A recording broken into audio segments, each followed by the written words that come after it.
श्री स्वामी समर्थ.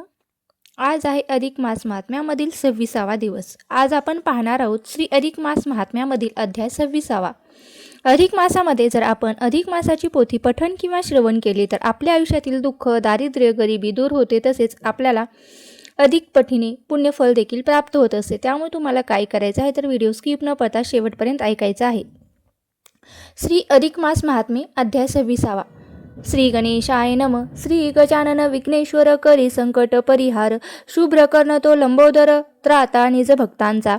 अग्रपूजेचा मान करी त्याची पूजिती नर नारी. सर्वांचे मंगल करी तोची वरद विनायक.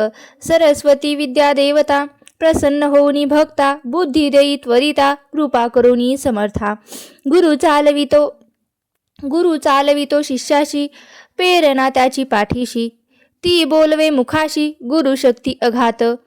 वाल्मिकी म्हणती दृढ धनवाला उद्यापन विधी सांगितला. आता सांगतो दानाला कोणत्या व्रताची गुण ते.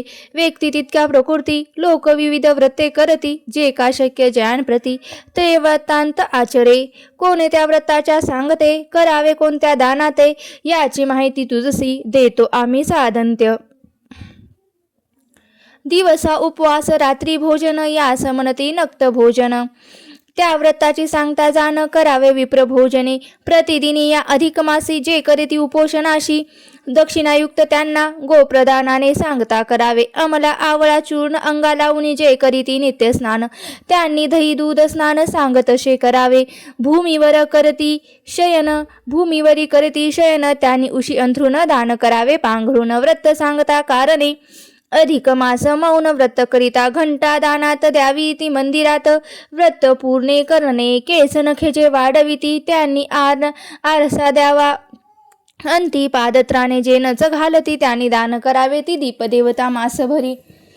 असल ठेवला ज्याने घरी त्याने दीपदानाने पदरी. घ्यावे वैकुंठ वासतो एका आड एक दिवस जे करती उपवास. त्यांनी व्रत समाप्तीस कुंभदान करावे. केल्या व्रताचे विप्रास दान घेऊन पत्री घ्यावे पुण्य. विप्ररूपे तो नारायण तोची शिवे हे बरे जाण. एक धान्याचे भक्षिती या संपूर्ण मासांती. ते अंती वैकुंठा जाती नको शंका मनात. एक वेळ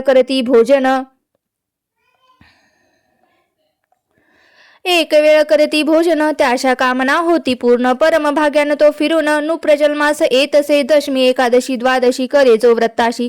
त्यावरी रमावर विष्णू खासी कृपा त्या करीतसे. एकादशीचे करिता व्रत उपासकाचं स्वर्ग प्राप्त. देवताही त्याची पूजित विष्णू भक्तांशी पावन. वाल्मिकी म्हणती दर्भ कुश जाण सर्व आसमात श्रेष्ठ जाण. दर्भ महिमा किती म्हणूनच सांगू तुला मी आता. दर्भाचा त्याग करिता संग होय पापाचा. दर्भाचा दुरुपयोग कधीही न करता. असे दर्भ नसती झाडावयास दर्भाचे पावित्र्य असे खास. दर्भाविन कृत करत्यास येत नाही पूर्णता. दर्भ्याच्या मुळाशी ब्रह्मदेव म्हणतो वसतो वासुदेव. अग्नी तो सदाशिव वास करुनी राहते. ब्राह्मण क्षत्रिय वैश्य याने चुपटावे दर्भ. हे सांगत असे आपला धर्म या आज्ञाती मोडू नये. पळसाच्या मधल्या पानावरती भोजन करावे त्यावरी. वन्य कर्माशी वर्जावे मंत्र उच्चार वर्जतो. इस नियमाचे पालन न करिता उल्लंघन तरी नरके जाऊन दीर्घकाळ पडेल तो. जरी उन्मत्तपणे न पाळील हे बंधने कोणी तरी नरकवास भोगणे येईल त्याच्या वाट्यास. उद्धाराया अनेक पापांचे क्षालन एकच उपाय असे जाण. विप्रसेवाची भावे सेवेला जरी लागेन त्याचे तुटे पाप बंधन. कृपा करुनी नारायण त्याचा उद्धार करेल. भोजन पण दक्षिण नाही तरी त्याचा उपयोग नाही. दक्षिणेविन पूर्तता नाही कोणत्या धर्म कार्यास. दक्षिणेविन ती व्रत समाप्ती करू नये जात नरक प्राप्ती. अंधत्वता कोडे फुटती व्रती उणीवर राहती. मुळे विप्राच्या आशीर्वादे सौख्य आणि उच्च पदे पाप क्षालनी ते घडे आशीर्वाद त्यांच्या. देवा समान विप्र मानवा नित्य त्याग आसर. नित्य त्याचा आधार असावा भाव भक्तीने पूजावा. आशीर्वाद कारणी मान राखा. विप्र प्रवणाचा आदर करावा त्याचा हाच मार्ग कल्याणाचा असे साधा सुलभ. ब्राह्मणाची भूदेव मानती त्याची कृपा करती. त्याचे सुख शांतची प्राप्ती ईश्वर कृपे होत असे. विप्र तोषता देव तोषतो आनंदाने आशिष देतो त्याचा भाग्योदय होतो. लोकाचार सांगे वाल्मिकी सांगती दृढ धन्वाशी. नारायण सांगती नारदाशी. ते सुत शौनकादिकांशी सांगती सुविचार. हे म्हणती राया धर्माचे गुपित सांगितले तुझ सौख्याचे. व्रताचरणी या मासाचे असे पुण्यदायक. या मासीचे व्रताच करती त्याच्या भाग्यास नाही मिती. ते भाग्यवंत ठरती प्रपंच आणि परमार्थी. सर्वसामान्य जीवांचे व्हावया उद्धरण त्यांचे व्रताचरण अधिक मासाचे पुण्यफल. यथाशक्ती यथामती जे जे भजतील श्रीपती त्याशी पुण्यप्राप्ती. या अधिक मासाचं 3 वर्षांनी एकदा येतो अधिक नाम सार्थ करतो. अधिकश्च अधिक फलमध्ये येतो पुरुषोत्तम मास हा. म्हणून संधी ही भाग्याची कोणी न दडॉई हाताची. न कळो वेळ पश्चातापाची करा तातडी सत्व हो. जो हे व्रताचे आख्यान आदरयुक्त करी श्रवण. मर्म त्याचे घ्या ध्यानी घेऊन करील आचरण. स्वहित त्याचे करी वरी तो श्रीहरी निज कृपेची बरसात करे. नकारा हो कोणी दुरी या संधीपासून आदरे जरी हरी सेवा तरी सुखाचा मिळे मेवा. महिमा या मासाचा बर्वा अनुभव मी पाहतो. तो ब्रह्मद नारद पुराणीचा व्रत आख्यान महिमा वर्णाचा अध्याय इथे अधिक मास महात्म्याचा पूर्ण इथे झाला. अरुण विनवणी करी खास स्वीकारा प्राकृत रचनेस हा 26वा अध्याय हरिचरणास प्रेम भावे समर्पितो. इति श्री ब्रह्मद नारद पुराणे अधिक मास महात्मे 26वा अध्याय समाप्त. श्री पुरुषोत्तम चरणार्पण मस्तु. ओम नमो भगवते वासुदेवाय नम. आता आपल्याला काय करायचं आहे तर हा अध्यायाचा मराठी भावार्थ जाणून घ्यायचा आहे. श्री अधिक मास महात्मे अध्याय 26वा व्रत सांगतेची दाने. म्हणजे आपण व्रताची जे सांगता करत असतो तेव्हा कोणती दाने करायची असतात आणि कोणते दान केल्यामुळे त्याचं कोणतं फळ आपल्याला प्राप्त होतं. वाल्मिकी ऋषी हे राजा द्रढधन्वा याला म्हणतात की मी तुला त्या अधिक मासाचे उद्यापन कसे करायचे ते सांगितले. त्या व्रताची सांगता ही आता कोणत्या दानाने करायची असते त्याबाबतची तुला मी थोडक्यात माहिती देतो. प्रत्येकाची आवड स्वभाव प्रकृती वेगवेगळी असतो. जो तो आपल्या परीने व्रताचरण करत असतो. काही लोक या मासात दिवसा उपवास करतात आणि रात्री भोजन करतात त्यालाच काय म्हणतात तर नक्त भोजन असे म्हणतात.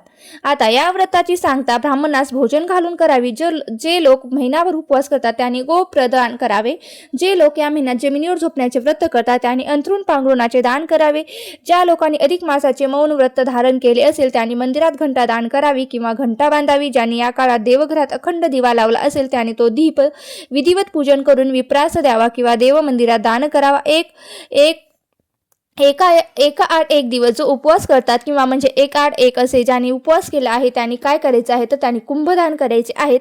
या मासात ब्राह्मणाची पूजा करणे त्याला भोजन दान दक्षिणा देणे हे अधिक पुण्याचे कर्म मानले जाते. एक धान्य फराळ करतात ते भाग्यवंत जीव अंती वैकुंठात जातात. एकादशी व्रत करणारा माणूस सर्व देवतांना प्रिय होतो. पुढे वाल्मिकी राजाला दर्भाचे महत्त्व काय आहे किती आहे कसं आहे ते सांगतात. दर्भासंदर्भातील काही नियमही त्यांना सांगतात. तसेच या अध्यायात शूद्राचा उद्धार होण्यासाठी त्याने काय करावे ते सांगितले आहे. ब्राह्मण वर्गाची सेवा करणे आणि त्याचा आशीर्वाद मिळवणे हे सुद्धा उद्धाराचे एकच माध्यम आहे. एका विप्रास दान दक्षिणा भोजन इत्यादी गोष्टी देऊन संतुष्ट केले तर भगवान विष्णू यांची आपल्या वर कृपा होते असेही वाल्मिकी सांगतात. हे राजा हा जो सर्व भाग आहे तो नारायण ऋषींनी नारदांना सांगितला तोच मी तुला निवेदन केला आहे. यथाशक्ती यथामती जे जे कोणी त्या भगवान पुरुषोत्तमाची भक्ती करेल त्याचे कल्याण होईल. जो हे व्रताचे आख्यान आदरपूर्वक श्रवण करेल पठण करेल त्याचे मर्म लक्षात घेऊन त्यानुसार त्याचे आचरण करेल त्यांच्यावर श्रीहरीची कृपा बरसात होते यात शंकाच नाही. इथेच ब्रह्मद नारद पुराणातील अधिक मास महात्म्याच्या व्रताची दाने सांगणारा 26वा अध्याय पूर्ण होतो. तुम्हाला ही कथा किंवा अध्याय जर आवडला असेल तर व्हिडिओला नक्की लाईक करा. चॅनलवरती नवीन असाल तर चॅनलला सबस्क्राईब करून घ्या आणि आपल्या मित्र परिवारासोबत हा व्हिडिओ जास्तीत जास्त शेअर करा. आणि तुम्ही हा व्हिडिओ शेवटपर्यंत पाहिला असेल अशी मी आशा करते. धन्यवाद. ओम नमो भगवते वासुदेवाय नमः. ओम नमो भगवते वासुदेवाय नमः. ओम नमो भगवते वासुदेवाय नमः. श्री स्वामी समर्थ. जय जय स्वामी समर्थ.